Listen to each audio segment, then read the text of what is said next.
Hello students, इस video में हम कक्षा 10 के समांतर श्रेणी पाठ में से समांतर श्रेणी के n पदों के योगफल के बारे में जानेंगे।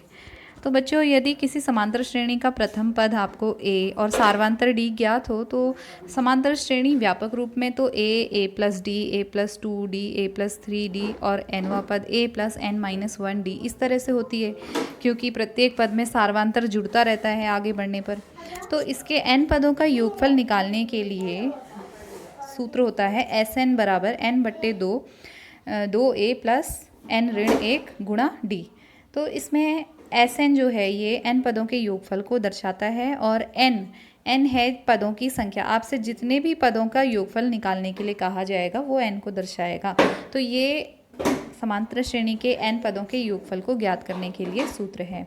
और मान लीजिए आपको समांतर श्रेणी का प्रथम पद a दिया हो और साथ ही आपको अंतिम पद भी दिख रहा हो जो l से दर्शाया जाता है, तो उस समय पर आप n पदों के योगफल के लिए एक और सूत्र है वो लगा सकते हैं। Sn बराबर n बट्टे 2a प्लस l। यहाँ पर n जितने पदों का योग आपको ज्ञात करना है उन पदों की संख्या है और a प्रथम पद है और l अंतिम पद है और s से हम समांतर श्रेणी के योगफल को दर्शा रहे हैं।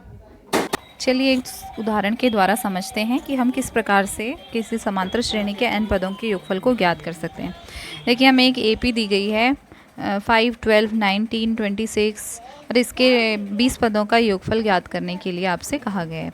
तो सबसे पहले आप देखेंगे इसका प्रथम पद वो है a = 5। उसके बाद आप देखेंगे सार्वंतर कितना है, तो उसे कैसे निकालते हैं। आगे वाले पद में से पीछे वाले पद को घटाते हैं, तो आपने दूसरे पद में से पहले पद को घटा दिया तो आपको d बराबर मिल गया है 7 या d = 7। अब आप इस श्रेणी के 20 पदों का योगफल निकालने के लिए Sn सूत्र लगाएंगे। Sn बराबर n बट्टे 2a plus n minus 1d। इसमें आप a, d और n का मान रखेंगे। अब n क्या रखेंगे, 20 पदों का योगफल निकाल रहे हैं तो n की जगह आप 20 रखेंगे। तो देखिए हल करेंगे। हल करने के लिए आप सारे मान रखिएगा और मैंने हल किया हुआ है, इसको आप अपने आप हल कीजिएगा। तो S20 = आपको मिल जाता है 1430। हल कीजिएगा, जो भी डाउट्स हों वो पूछिएगा।